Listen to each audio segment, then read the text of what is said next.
Alors aujourd'hui, on peut se réjouir d'une initiative que la Commission européenne vient de prendre. Ça concerne le pilier des droits sociaux européens. Rappelez-vous, M. Juncker avait dit que nous devions avoir un triple A social au niveau européen. Eh bien, c'est une première initiative en matière de droits sociaux. Et particulièrement, ce qui m'intéresse dans cette initiative, c'est la question de la réconciliation vie privée, vie professionnelle, à savoir ce qu'on appelle les congés parentaux. Dans ces congés parentaux, il y a bien entendu la question du congé de maternité, du congé de paternité et du congé parental en tant que tel.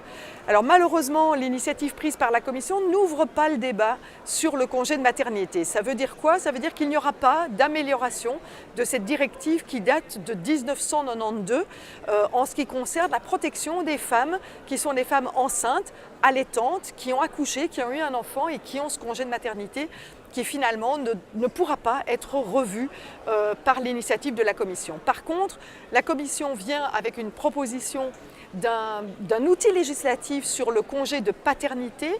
Elle propose 10 jours de congé de paternité payé au niveau, je dirais, de la compensation comme si c'était un congé maladie. Et ce congé de paternité de 10 jours sera offert à tous les pères dans tous les pays européens.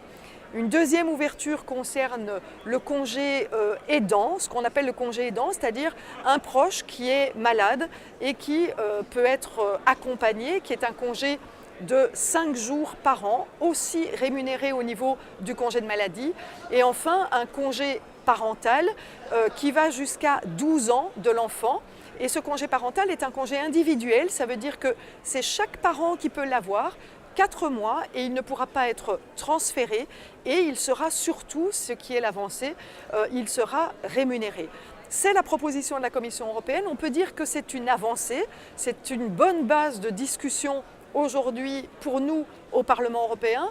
On peut aussi regretter que dans le cadre du congé parental, cette directive Work-Life Balance, il y a des droits qui sont donnés aux pères et aux parents, et on n'a pas les mêmes droits qui sont donnés aux mères par le biais du congé de maternité. Donc il va falloir, là, à mon avis, travailler pour améliorer la proposition de la Commission.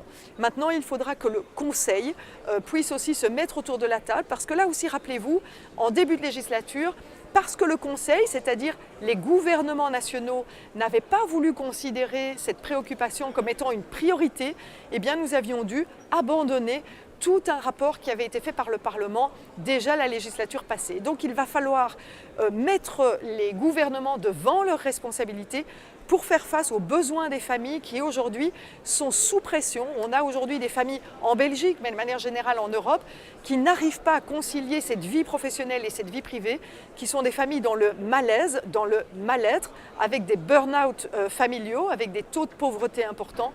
Et donc il est grandement temps de travailler sur cette question du bien-être social et du bien-être des familles.